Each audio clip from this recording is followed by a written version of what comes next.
अन्याय अत्याचाराच्या गर्तेत बुडालेल्या समाजाला स्वराज्य आणि स्वातंत्र्य मिळालं पाहिजे या उद्देशानं रयतेचं राज्य निर्माण करणारे छत्रपती शिवाजी महाराज, याच छत्रपती शिवाजी महाराजांचा आदर्श डोळ्यासमोर ठेवून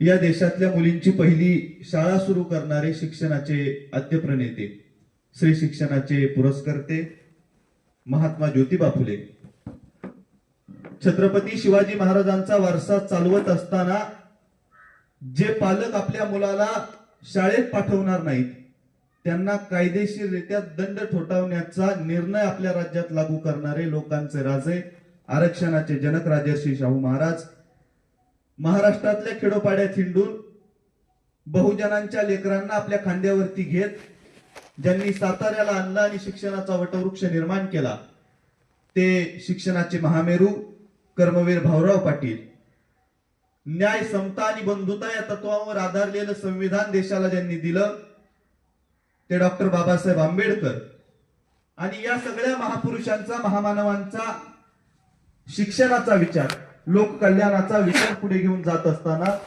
या श्रीगोंदा तालुक्यामध्ये सहकाराच्या, शिक्षणाच्या, शेतीच्या अशा विविध क्षेत्रामध्ये भरीव कामगिरी करून या श्रीगोंदा तालुक्याच्या विकासाचा कायापालट करणारे सहकार आणि शिक्षण महर्षी माजी आमदार स्वर्गीय शिवाजीराव बापू नागवडे या सर्व महापुरुषांना, महामानवांना मी प्रथमतः मनापासून वंदन करतो।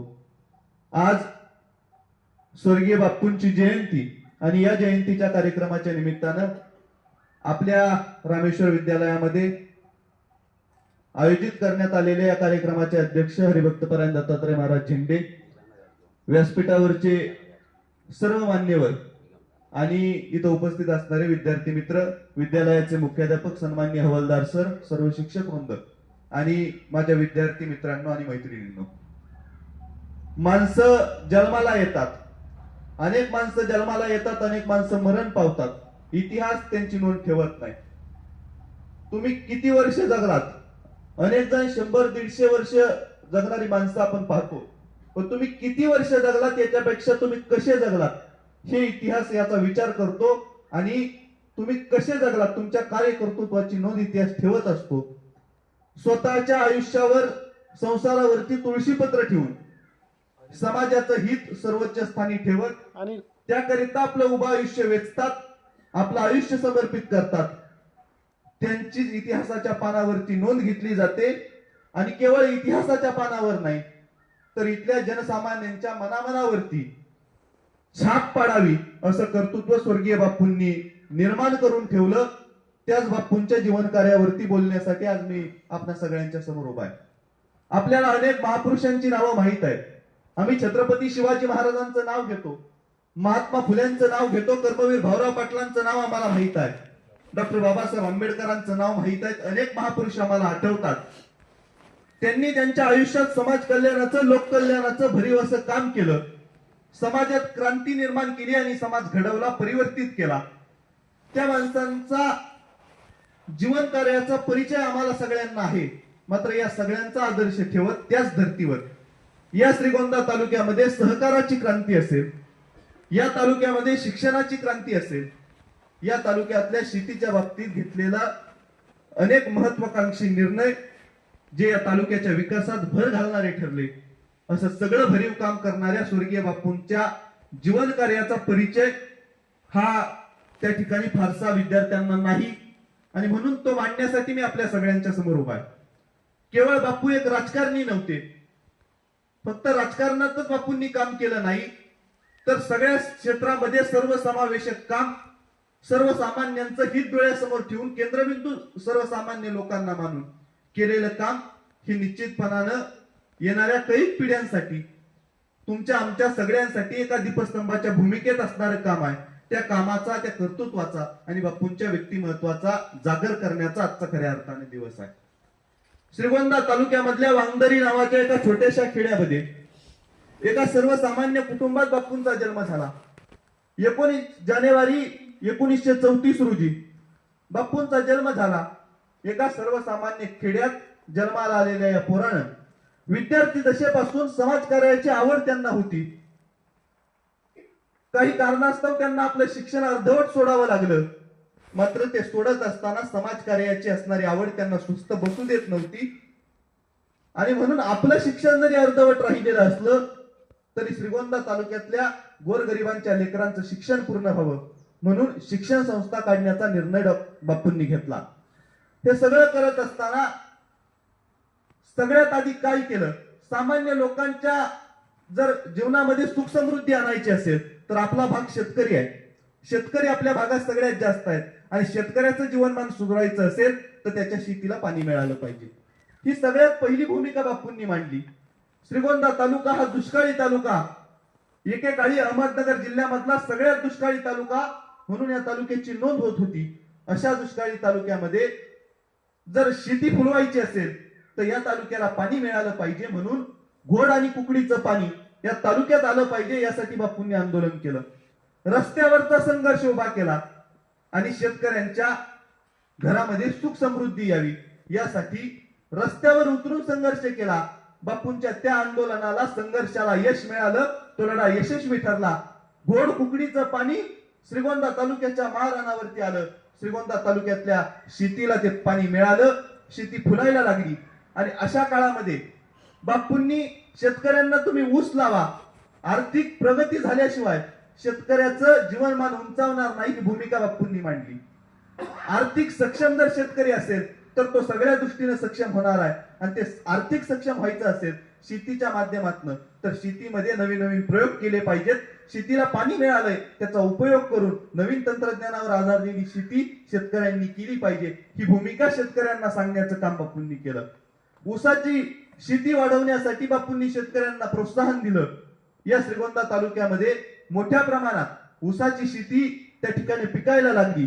श्रीगोंदा तालुका बागायती झाला आणि मग या श्रीगोंदा तालुक्यामध्ये पिकणारा ऊस हा शेतकऱ्यांच्या हक्काच्या कारखान्यात गेला पाहिजे. शेतकऱ्यानं पिकवलेल्या पिकाला भाव मिळाला पाहिजे, ऊसाला भाव मिळाला पाहिजे. शेतकऱ्याच्या कष्टाचं मोल झालं पाहिजे, घामाचं मोल झालं पाहिजे. म्हणून बापूंनी श्रीगोंदा तालुक्याच्या ढोकराईच्या महाराणावरती सहकारी साखर कारखाना उभा केला. एक मोठं धाडस दाखवलं. शेतकऱ्यांना त्या ठिकाणी ऊसाला त्यांनी जो कष्टानं ऊस पिकवलाय त्याला त्यांच्याच हक्काचा भाव मिळाला पाहिजे म्हणून साखर कारखाना उभा करण्याचं, सहकारी तत्वावरचा कारखाना उभा करण्याचं धाडस दाखवलं. आजच्या काळासारखी त्या काळची परिस्थिती नव्हती.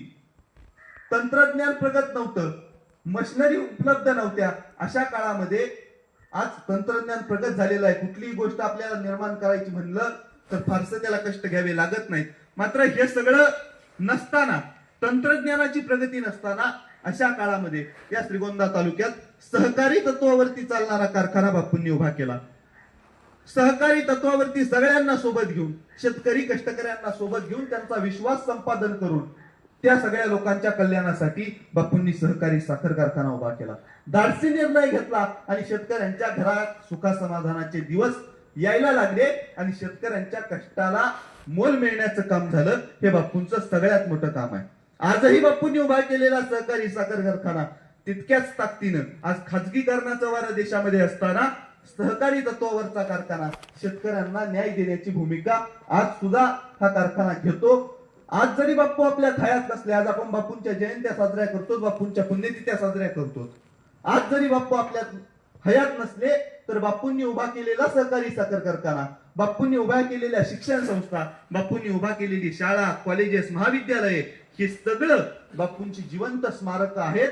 बापूंच्या कार्यकर्तृत्वाचा विचार त्या सगळ्या जिवंत स्मारकांमधून साखर कारखाना शिक्षण संस्थेच्या माध्यमातून येणाऱ्या पिढीपर्यंत पोहोचल्याशिवाय राहणार नाही. बापूंचा विचार हा एका दीपस्तंभासारखा आहे, एका ऊर्जा स्थानासारखा बापूंचा विचार आहे. एक मोठं धाडस दाखवत साखर कारखाना निर्माण केला आणि तो कष्टानं, विश्वासानं त्या ठिकाणी बापूंनी त्या ठिकाणी तो जपला. सत्ता म्हणून राजकारण बापूंनी केलं नाही, सत्ता म्हणून समाजाचं काम बापूंनी केलं नाही, तर सत्तेपेक्षा सत्याला महत्व दिलं, संपत्तीपेक्षा संस्कृतीला महत्व दिलं आणि सत्कारापेक्षा सत्कार्याला महत्व देणारे हे व्यक्तिमत्व या आपल्या तालुक्यामध्ये होऊन गेलं. ही खरं तर या तालुक्याच्या दृष्टीने अभिमानाची आणि आदर्शाची गोष्ट आहे. खरं तर बापूंनी सहकाराच्या क्षेत्रामध्ये, शेतीच्या क्षेत्रामध्ये जेवढं भरीव काम केलं तेवढंच बापूंनी शिक्षणाच्या क्षेत्रात काम केलं. या श्रीगोंदा तालुक्यामध्ये एक आगळी वेगळी शैक्षणिक क्रांती निर्माण झाली. डॉक्टर बाबासाहेब आंबेडकर असं म्हणाले होते, शिक्षणाची व्याख्या डॉक्टर बाबासाहेब आंबेडकरांनी सांगितली, शील, क्षमा आणि नम्रता म्हणजे शिक्षण. शिक्षण वाघिणीचं दूध आहे, ते पिलेला माणूस गुरगुरल्याशिवाय राहत नाही, हे डॉक्टर बाबासाहेब आंबेडकरांनी सांगण्याचं काम केलं. स्वतः वर्गाच्या बाहेर बसून शिक्षण घ्यावं लागलेल्या डॉक्टर बाबासाहेब आंबेडकरांनी शिक्षण वाघिणीचं दूध आहे, गोरगरिबांची लेकरं शिकली पाहिजेत ही भूमिका मांडली. कर्मवीर भाऊराव पाटलांनी महाराष्ट्रामध्ये शिक्षणाचा वटवृक्ष उभा केला. रयतच्या रूपानं गोरगरिबांची पोरं शिकायला लागली. हे सगळं पाहिल्यानंतर श्रीगोंदा तालुक्यातली त्यावेळेची जी परिस्थिती होती, जी तालुक्यातली मोठी गावं आहेत त्या ठराविक गावांमध्ये त्या ठिकाणी शिक्षणाची सुविधा उपलब्ध होती. ठराविक गावांमध्ये त्या ठिकाणी शाळा होत्या. मात्र प्रत्येक गावात शाळा झाली पाहिजे आणि गोरगरिबांच्या लेकरांना शिक्षण मिळालं पाहिजे ही भूमिका शिवाजी बापूंनी मांडली. या सगळ्यांचा आदर्श डोळ्यासमोर ठेवून गोरगरीब घरातल्या मुलींना शिक्षण मिळालं पाहिजे, मुलींचे शिक्षणासाठी होणारे हाल थांबले पाहिजेत. त्या काळात ठराविक गावात शाळा होत्या, मात्र त्या ठिकाणी दळणवळणाची साधनं उपलब्ध नव्हती. त्या गावात शिक्षण घेण्यासाठी जाता येत नव्हतं. अशा काळात साखर कारखान्याच्या माध्यमातून, छत्रपती शिवाजी शिक्षण संस्थेच्या माध्यमातून स्वर्गीय बापूंनी या तालुक्यामध्ये शिक्षणाची माळ ओवायला सुरुवात केली आणि गाव खेड्यापर्यंत शाळा पोहोचल्या. जिथं एसटी जात नव्हती, ज्या गावात जायला चांगला रस्ता नाही, त्या गावात बापूंनी शाळा नेऊन पोहोचवली आणि शिक्षणाची क्रांती केली. छत्रपती शिक्षण संस्था असेल, ज्ञानदीप सारखी शिक्षण संस्था असेल, या सगळ्याच्या माध्यमातून कर्मवीर भाऊराव पाटलांचा आदर्श घेऊन, छत्रपती शिवाजी महाराजांचा आदर्श घेऊन शिक्षणाच्या क्षेत्रातली भरीव योगदान बापूंनी या तालुक्यामध्ये केलं. शिक्षणाचं नंदनवन फुलवलं. गोरगरिबांची लेकरं शिकावी ही भूमिका आपल्या कृतीतनं मांडण्याचं काम स्वर्गीय बापूंनी केलं. ज्या महात्मा फुलेंनी बहुजनांची लेकरं शिकावी हा अट्टाहास धरला, ज्या कर्मवीर भाऊराव पाटलांनी तो कृतीतनं सत्यात उतरवला, त्या सगळ्यांच्या विचारांचे अस्सल वारसदार स्वर्गीय बापू होते हे आपल्याला मान्य करावं लागेल. त्या सगळ्यांचा वारसा डोळ्यासमोर ठेवून बापूंनी काम केलं. खर तर बापूंचा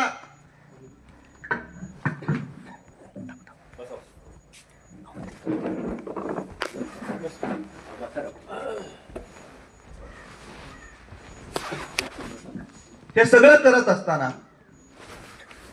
बापूंचा जो स्वभाव होता तो धाडसी होता, करारी होता, निश्चय होता, दृढ निश्चय.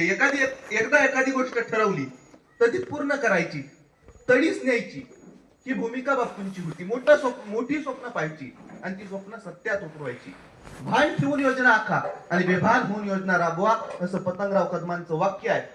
भान ठेवून योजना आखा आणि बेभान होऊन त्या राबवा. एकदा एखादी गोष्ट ठरवली तर ती निश्चयानं पूर्ण करण्याचं धाडस हे बापूंच्या जीवन कार्यातनं आम्हाला दिसतं. करारी बाणा बापूंचा होता. एक कर्मवीर भाऊराव पाटलांचं उदाहरण सांगतो. साताऱ्याला कर्मवीर भाऊराव पाटलांनी शिक्षण संस्था सुरू केली, कॉलेज काढलं. त्या कॉलेजला छत्रपती शिवाजी महाराजांचं नाव दिलं आणि एक त्या काळातला साताऱ्यातला एक धनाढ्य माणूस, एक पैशानं श्रीमंत असणारा माणूस कर्मवीरांकडे गेला आणि सांगितलं, तुमच्या शिक्षण संस्थेला वाटेल तितकी मदत मी करतो, पण एक अट आहे, शाळेला दिलेलं शिवाजी महाराजांचं नाव बदला आणि त्या जागी माझ्या वडिलांचं नाव द्या. हे कर्मवीरांनी ऐकल्यानंतर कर्मवीरांच्या तळपायाची आग मस्तकात गेली. एक वेळेस बापाचं नाव बदलील पण कॉलेजला दिलेलं शिवाजी महाराजांचं नाव बदलणार नाही हा करारी बाणा कर्मवीरांनी निश्चयानं त्या ठिकाणी त्याच्या समोर सांगितला. हा कर्मवीरांचा विचार, हा कर्मवीरांसारखा शिक्षण महर्षाचा करारी बाणा शिवाजी बापूंच्या व्यक्तिमत्वात होता. एकदा एखादी गोष्ट ठरवली ती तडीच न्यायची, लोकांच्या कल्याणासाठी आपलं आयुष्य समर्पित केलं. ते बापू सारख्या एका कर्मयोग्यानं केलं. म्हणून आज त्यांची जयंती पुण्यतिथी आपण सगळेजण साजरी करतो. जयंती पुण्यतिथी कुणाची साजरी होत नाही. अनेक माणसं जन्माला येतात आणि मरतात, इतिहास त्यांची नोंद ठेवत नाही. मात्र बापूंसारख्या समाजासाठी काम केलेल्या माणसाचं जीवन चरित्राचे गौरव आणि जीवन चरित्राचा जागर आजही या शाळा महाविद्यालयांच्या माध्यमातून येणाऱ्या पिढीसमोर ठेवण्याचं काम होतं.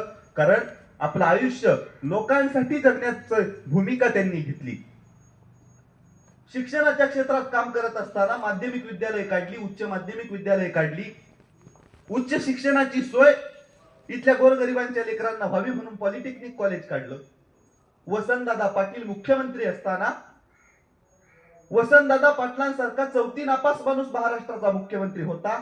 शिक्षण जरी नसलं तरी अनुभवाची शिदोरी इतकी मोठी होती की सरकारी तत्वावरती, अनुदानित तत्वावरती सरकारी इंजिनिअरिंग कॉलेज काढायला, पॉलिटेक्निक कॉलेज काढायला सरकारला अडचण यायला लागली. अशा वेळेस या राज्यातल्या साखर कारखान्यांना परवानगी देऊन विना अनुदानित तत्वावरती तुम्ही शिक्षण संस्था सुरू करा आणि गोरगरिबांची लेकरं शिकवा, ही वसंतदादा पाटलांच्या माध्यमातून भूमिका महाराष्ट्रासमोर मांडली.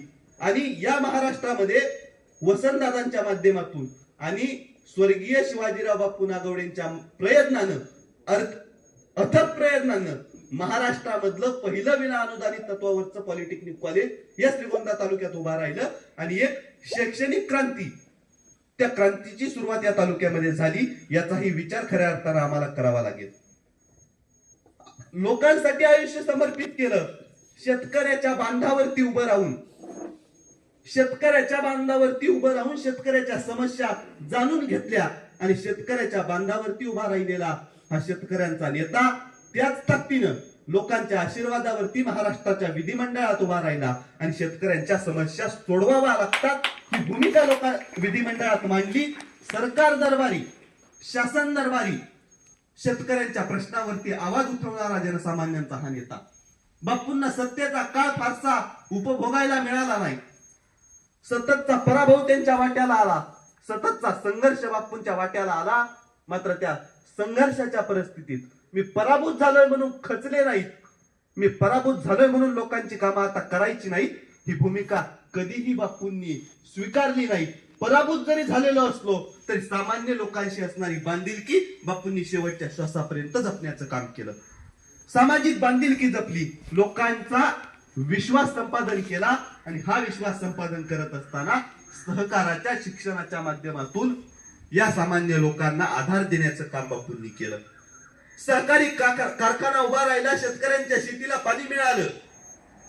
पण नुसतं शेतीवरती अवलंबून राहून चालणार नाही, तर शेतकऱ्यांना शेतीच्या सोबत जोडधंदा केला पाहिजे म्हणून दूध संघाची निर्मिती करून शेतकऱ्यांना दूध धंद्याकडे वळवलं. साखर कारखान्याबरोबरच शेतीबरोबरच जोडधंदा म्हणून दुधाचा व्यापार, दुधाचा धंदा शेतकऱ्यांना करायला लावला आणि शेतकऱ्यांच्या जीवनामध्ये आर्थिक सुबत्ता आणण्याची भूमिका स्वर्गीय बापूंनी त्यांच्या एकूणच कृतीतनं आणि कर्तृत्वाने घेतल्याची आम्हाला पाहायला मिळते. याचा सुद्धा विचार आजच्या या जयंतीच्या निमित्तानं निश्चितपणानं झाला पाहिजे. धीरूभाई अंबानींचं नाव तुम्हाला आम्हाला सगळ्याला माहित असेल. आज अंबानी ग्रुप या देशातला सगळ्यात श्रीमंत म्हणून त्यांचं नाव घेतलं जातं. ते धीरूभाई अंबानी, ज्या धीरूभाई अंबानींनी अंबानी ग्रुपचं नाव मोठं केलं, शून्यातनं विश्व निर्माण केलं, त्या अंबानी ग्रुपचे धीरूभाई अंबानी लहानपणी पेट्रोल भरायचं काम करायचे पेट्रोल पंपावरती. त्यांच्या जीवनातला एक प्रसंग आहे. पेट्रोल पंपावरती पेट्रोल भरत असताना ज्या पेट्रोल पंपावरती गाड्या यायच्या, त्या गाड्यांकडे पाहत त्या गाडीच्या स्वप्नात धीरूभाई अंबानी हरवून जायचे. ही गाडी माझ्याकडे असती तर मी कसा दिसलो असतो या स्वप्नात ते हरवून जायचे. एक दिवस असा आला, त्या पेट्रोल पंपावरती रॉल्स रॉयल नावाची त्या काळातली देशातली सगळ्यात महागडी गाडी, पांढरी शुभ्र रॉल्स रॉयल नावाची गाडी तिथं आली. त्या गाडीत पेट्रोल भरत असताना धीरूभाई अंबानी त्या गाडीच्या स्वप्नात हरवून गेले. पेट्रोल भरत असताना त्या स्वप्नात इतके हरवून गेले की त्या गाडीत पेट्रोल भरत असताना ते पेट्रोल खाली सांडलं. ते त्या पेट्रोल पंपाच्या मालकानं पाहिलं. तो पेट्रोल पंपाचा मालक धावत धीरूभाई अंबानीकडे आला. पेट्रोल पंपाचं ते पेट्रोलचं हे हिसकावून घेतलं आणि सांगितलं, तुझं काय कामात लक्ष नाही, मी तुला कामावरनं काढून टाकतोय. अपमान केला चार चौघात त्या धीरूभाई अंबानींचा. धीरूभाई अंबानींनी पाया पडून माफी मागितली, परंतु त्याला ऐकलं नाही. मी तुला कामावरनं काढून टाकतोय म्हणून धीरूभाई अंबानींना त्यांनी कामावरनं काढून टाकलं. त्यावेळेस धीरूभाई अंबानींना त्या पेट्रोल पंपाच्या मालकाला सांगितलं, मालक, आज तुम्ही मला कामावरनं काढून टाकताय, मी तुमची माफी मागतोय तरी तुम्ही माझं ऐकायला तयार नाही. पण आज एक गोष्ट निश्चयानं तुम्हाला सांगतो, ज्या गाडीमुळे तुम्ही मला कामावरनं काढून टाकलं, एक दिवस मी त्याच रॉल्स रॉयल गाडीचा मालक म्हणून तुमच्या समोर येईल. 30 वर्षानं एक तशाच पद्धतीची रॉल्स रॉयल नावाची पांढरी शुभ्र गाडी त्या पेट्रोल पंपावरती आली. त्या गाडीतनं एक तरुण पोरगा खाली उतरला. त्या पेट्रोल पंपाच्या वयोवृद्ध मालकाकडे गेला आणि त्यांना आठवण करून दिली, 30 वर्षापूर्वी याच गाडीकडे बघत तुमचं थोडं पेट्रोल सांडलं म्हणून तुम्ही मला कामावरनं काढून टाकलं. त्या दिवशी तुम्हाला सांगितलं होतं एक दिवस येईल तर या गाडीचा मालक बनून येईल. मी आलोय. माझं नाव धीरूभाई अंबानी आणि मी या गाडीचा मालक आहे. जे मोठी स्वप्न धीरूभाई अंबानींनी पाहिली, एकदा अपमान झाला, एकदा खचण्याची आयुष्यामध्ये प्रसंग आला, त्यातनं डगमगून न जाता शून्यातनं विश्व निर्माण करण्याचं सामर्थ्य धीरूभाई अंबानींनी दाखवलं. मला वाटतं तशाच पद्धतीचं व्यक्तिमत्व हे स्वर्गीय बापूंचं होतं. पराभव सततचा वाट्याला आला, संघर्ष सततचा वाट्याला आला, मात्र या सगळ्यामध्ये बापू खचून गेले नाहीत, बापू निराश झाले नाहीत, तर ताकदीनं त्याच्यामधनं बाहेर पडून फिनिक्स पक्षाप्रमाणे भरारी घ्यावी तशा पद्धतीचं कर्तृत्व बापूंनी करून दाखवलं. लोकांशी असणारा संपर्क तुटू दिला नाही, सत्तेचा वाटा उपभोगायला मिळाला नाही, गुलाल अंगावरती कायम पडला नाही, मात्र पराभवाचा काळ असताना सुद्धा लोकांच्या सोबत शिक्षणाच्या माध्यमातून असेल, सहकाराच्या माध्यमातून असेल किंवा शेतीच्या संघर्षाच्या माध्यमातून असेल, त्या लोकांशी बांधिलकी कायम ठेवण्याचं काम, सामान्य लोकांशी नाळ जोडून ठेवण्याचं काम बापूंनी केलं. मला वाटतं संपत्तीपेक्षा संस्कृतीला आणि सत्याला महत्व दिलं, सत्यापेक्षा सत्याला महत्व दिलं, म्हणून आज बापूंची जयंती साजरी करतोय. महात्मा फुले इतके श्रीमंत होते, त्या काळात टाटा ग्रुपच्या संपत्तीच्या टर्नओव्हर इतका महात्मा फुलेंचा टर्नओव्हर होता. मात्र त्या महात्मा फुलेंनी ते सगळं सोडून संपत्तीच्या मोहमायेत न अडकता गोरगरिबांची लेकरं शिकली पाहिजेत, महिलांना शिक्षण मिळालं पाहिजे, मुलींना जो शिक्षणाची बंधनं घातली जायची ती बंधनं सगळी तुटली पाहिजेत आणि मुली शिकाव्यात, म्हणून महात्मा फुलेंनी ती सगळी संपत्ती शिक्षणासाठी खर्ची घातली, मुलींची पहिली शाळा सुरू केली आणि शिक्षणाची क्रांती केली. त्या क्रांतीचं इतकं मोठं फळ मिळालं की चुलीच्या समोर बसणारी बाई या देशाच्या राष्ट्रपती पदाच्या खुर्चीत जाऊन बसायला लागली. ही महात्मा फुलेंची पुण्य आहे. तो विचार बापूंनी आपल्या जीवनामध्ये उतरवला आणि संपत्तीपेक्षा सत्याला आणि लोकांच्या सेवेला महत्व दिलं, लोकांच्या कल्याणासाठी आपलं आयुष्य खर्ची घातलं आणि या श्रीगोंदा तालुक्याला एक समृद्ध तालुका बनवण्यामध्ये सिंहाचा वाटा कुणी उचलला असेल तर या सगळ्या मालिकेत आम्हाला स्वर्गीय बापूंचं नाव अग्रक्रमानच घ्यावं लागेल, याच्यामध्ये कुठलीही शंका नाही. आणि म्हणून त्या बापूंच्या कार्यकर्तृत्वाचा आज या ठिकाणी जागर होतोय. बाप्पू आमदार असताना तालुक्यामध्ये अनेक विकास कामं बापूंच्या माध्यमातून झाली. 80% समाजकारण आणि 20% राजकारण असा नवा आदर्श आजच्या तरुणांसमोर बापूंसारख्या एका कर्मयोग्याने ठेवला. राजकारणापेक्षा समाजकार्याला महत्व दिलं. लोकांशी नाळ जोडलेली असेल तरच तुम्हाला लोक डोक्यावरती घेतात, समाजकारणात तो माणूस टिकून राहतो. म्हणून कुठलीही सत्ता नसताना किंवा सत्तेची मोठी पद नसताना सुद्धा या तालुक्यातला सर्वसामान्य माणूस बापूंचं नाव आजही तितक्या आदराने घेतो. मला वाटतं बापूंनी आयुष्यभर केलेल्या लोकसेवेची आणि लोकांच्या कल्याणाच्या कामाची खऱ्या अर्थाने ही पावती आहे. सहकाराच्या क्षेत्रामधला बापूंचा प्रचंड असा अनुभव होता, शेतीच्या क्षेत्रातला प्रचंड अनुभव, शेतकऱ्यांना ऊसाची शेती करायला प्रोत्साहित केलं आणि सहकारी साखर कारखाना शेतकऱ्यांना सोबत घेऊन उभा केला. हा सगळा संघर्ष राज्यानं या संघर्षाची नोंद घेतली आणि बापूंसारख्या सहकारातल्या प्रगल्भ नेतृत्वाच्या व्यक्तिमत्वाला राज्याच्या सहकारी साखर संघाचा अध्यक्ष म्हणून काम करायची संधी मिळाली. या राज्यात जेवढे सहकारी साखर कारखाने आहेत त्या सहकारी साखर कारखान्यांना मार्गदर्शन करणारी संस्था म्हणून आजही साखर कारखाना संघ या राज्यात चालतो. त्या साखर कारखाना संघावरती बापूंनी अध्यक्ष म्हणून काम केलं. जी दिशा या तालुक्याच्या सहकार क्षेत्राला बापूंनी दिली, या तालुक्यातली साखर कारखानदारी नुसती उभी केली नाही, सक्षमपणानं चालवून दाखवली. तोच विचार साखर कारखाना संघाचा अध्यक्ष असताना बापूंनी महाराष्ट्राला दिला. महाराष्ट्रामधल्या सहकारी कारखान्यांना मार्गदर्शन करून सहकार टिकला पाहिजे, कारण सहकार टिकला तर शेतकरी टिकणार आहे. सहकाराचं क्षेत्र आणि शेतकरी या दोघांचा घनिष्ठ संबंध आहे. सहकाराच्या प्रगतीशिवाय शेतकऱ्याची प्रगती होणार नाही. शेतकरी जगला तर देश जगणार आहे. आपला देश कृषीप्रधान आहे आणि हा कृषीप्रधान देश जगायचा असेल तर तो शेतकरी जगला पाहिजे आणि आपला शेतकरी जगायचा असेल तर त्याला सहकाराशिवाय पर्याय नाही. हा विचार बापूंनी मांडला आणि या राज्याच्या सरकाराला दिशा देणारं नेतृत्व म्हणून आज सुद्धा बापूंच्या कार्याची नोंद आम्ही घेतो. विलासराव देशमुख असतील, शरदचंद्र पवार साहेब असतील, यांसारख्या राज्यातल्या देशातल्या पातळीवरती काम करणाऱ्या नेत्यांनी बापूंच्या कार्याचा गौरव केला, त्यांचं नेतृत्व मान्य केलं आणि बापूंच्या कर्तृत्वाचा त्या ठिकाणी त्यांनी मान्य केलं आणि त्या नेतृत्वाला राज्य पातळीवरती काम करण्याची संधी मिळाली. लोकांसाठी संबंध आयुष्य समर्पित करत असताना शिक्षणाच्या क्षेत्रातली भरीव क्रांती या शिक्षण क्षेत्रामध्ये केली. गंगेच्या पाण्यावर इथली भारत भूमी सुजलाम सुफलाम झाली. गंगेचं पाणी हिमालयातनं खाली आलं म्हणून त्या गंगेच्या पाण्यावर इथली भारताची भूमी सुजलाम सुफलाम झाली. इथली संस्कृती गंगेच्या पाण्यावरती बहरली. जर ही गंगा हिमालयात राहिली असती, तिथं अडकून पडली असती तर हे सगळं शक्य झालं नसतं. ती गंगा खाली घेऊन येणाऱ्या भगीरथाला आजही पुराणात स्मरलं जातं. तीच भूमिका या श्रीगोंदा तालुक्याच्या शिक्षण क्षेत्रात स्वर्गीय शिवाजीराव बापूंनी घेतली आणि ठराविक गावखेड्यांमध्ये शिक्षणाची सुविधा उपलब्ध असताना ही शिक्षणाची ज्ञानगंगा सर्वसामान्यांच्या झोपडीपर्यंत नेण्याचं काम हे स्वर्गीय बापूंनी केलं.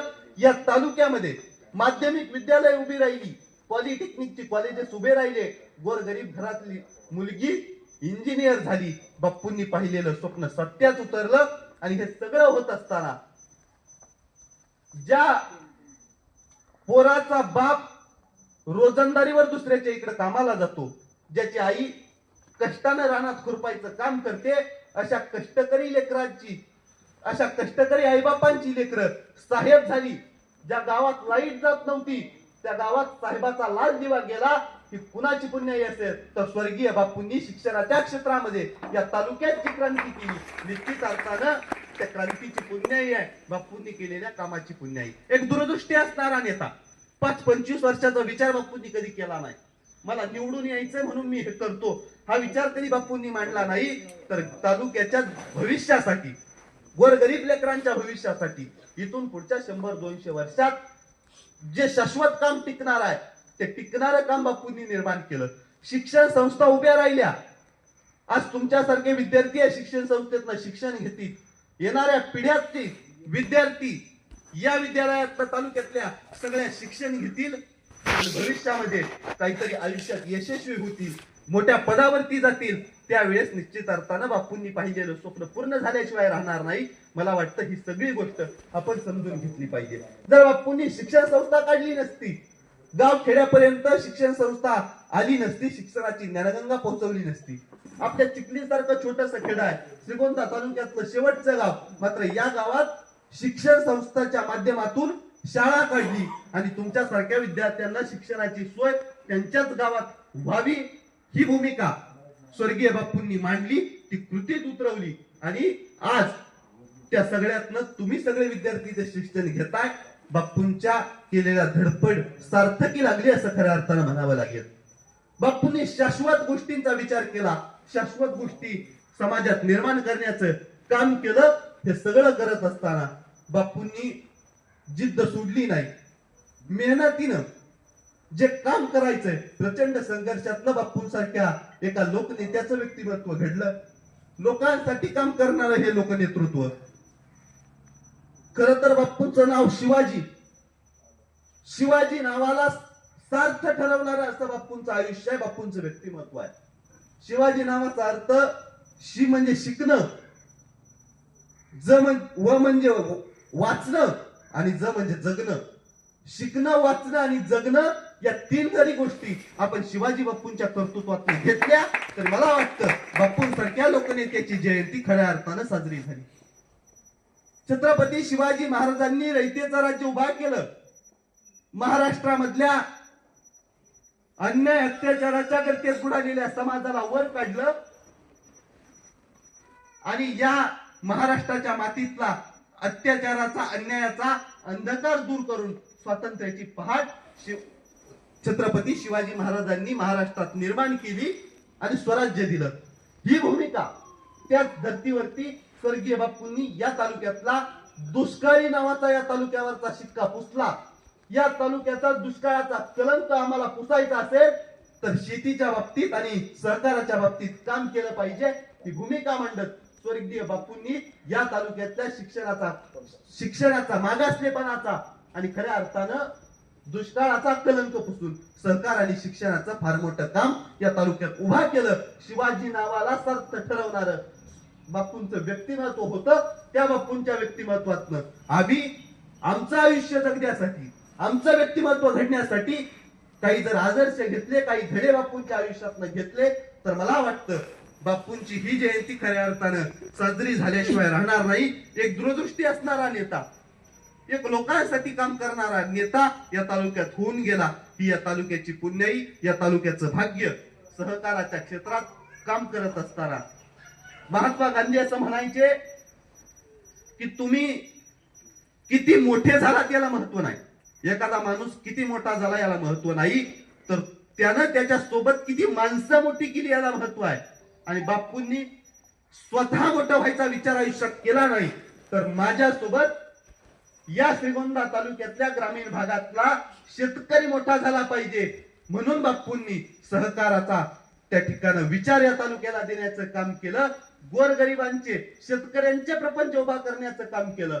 शिक्षण संस्था उभी राहिली. या शिक्षण संस्थेतनं फक्त गोरगरिबांची लेकरं शिकली नाही, तर या गावात, या श्रीगोंदा तालुक्यातल्या गोरगरीब कुटुंबातली सुशिक्षित पोरं शिक्षक म्हणून कामाला लागली आणि त्या गोरगरिबांच्या कुटुंबांचे प्रपंच उभा करण्याचं काम सुद्धा या स्वर्गीय शिवाजीराव बापू नागवळेंनी केलं.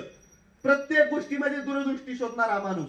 शिक्षणाचा एक शिक्षण संस्था उभी केली, हजारो पोरं तिथं शिकायला लागली, अनेकांचे संसार उभे राहिले, अनेक शिक्षक म्हणून त्या ठिकाणी कामाला लागले. आणि आज या सगळ्या शिक्षण संस्थेमधून हजारो विद्यार्थी शिक्षण घेत असताना या सगळ्याच्या मधून अनेक विद्यार्थी त्या ठिकाणी अधिकारी झालेले आहेत, अनेक त्या ठिकाणी उच्च पदापर्यंत जाऊन पोहोचलेले आहेत.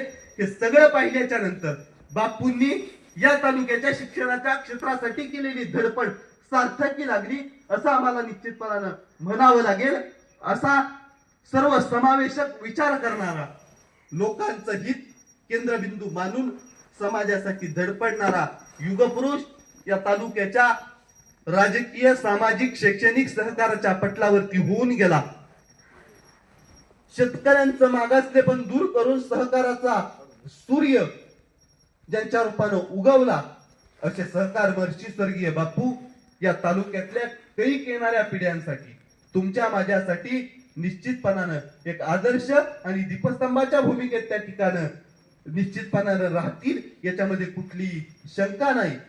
आणि म्हणून सहकाराच्या क्षेत्रात, शिक्षणाच्या क्षेत्रात ज्यांनी आपलं सबंध आयुष्य वेचलं आणि गोरगरिबांच्या घरात सुखाची दिवाळी साजरी करावी, यासाठी शेतकऱ्याच्या घरामध्ये सुख समृद्धी आणण्यासाठी शेतकऱ्यांच्या हिताचे निर्णय घेतले आणि आपलं आयुष्य लोकांच्या कल्याणासाठी घालवलं. अशा या लोकनेत्याच्या जयंतीच्या निमित्तानं मला या ठिकाणी बोलायला मिळालं, हे खऱ्या अर्थानं मी माझं भाग्य समजतो.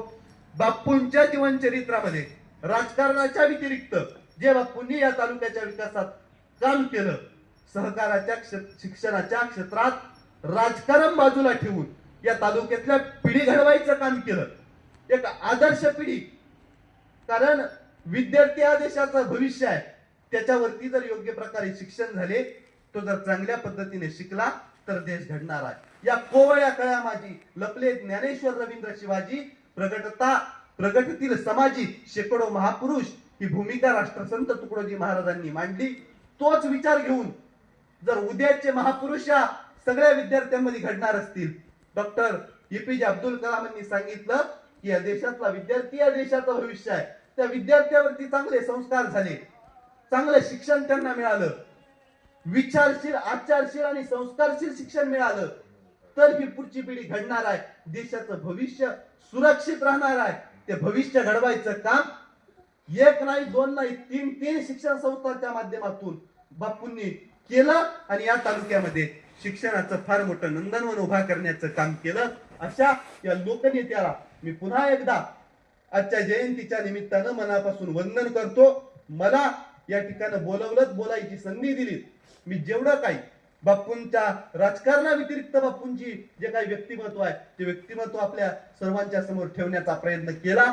या व्यक्तिमत्वामधून बापूंचा आदर्श विचार डोळ्यासमोर ठेवून जिद्दीनं, मेहनतीनं आणि चिकाटीनं आम्ही आमच्या आयुष्यात काही यशस्वीतेचं काम केलं तर खऱ्या अर्थानं ही बापूंची जयंती साजरी झाल्याशिवाय राहणार नाही आणि बापूंसारखा लोकनेत्याचं आयुष्य सार्थकी लागल्याशिवाय राहणार नाही ही भूमिका या ठिकाणी मांडतो. आणि पुन्हा एकदा लोकांच्या लोकनेत्याला या जयंतीच्या निमित्तानं मनापासून वंदन करतो आणि या ठिकाणी थांबतो. मनापासून धन्यवाद.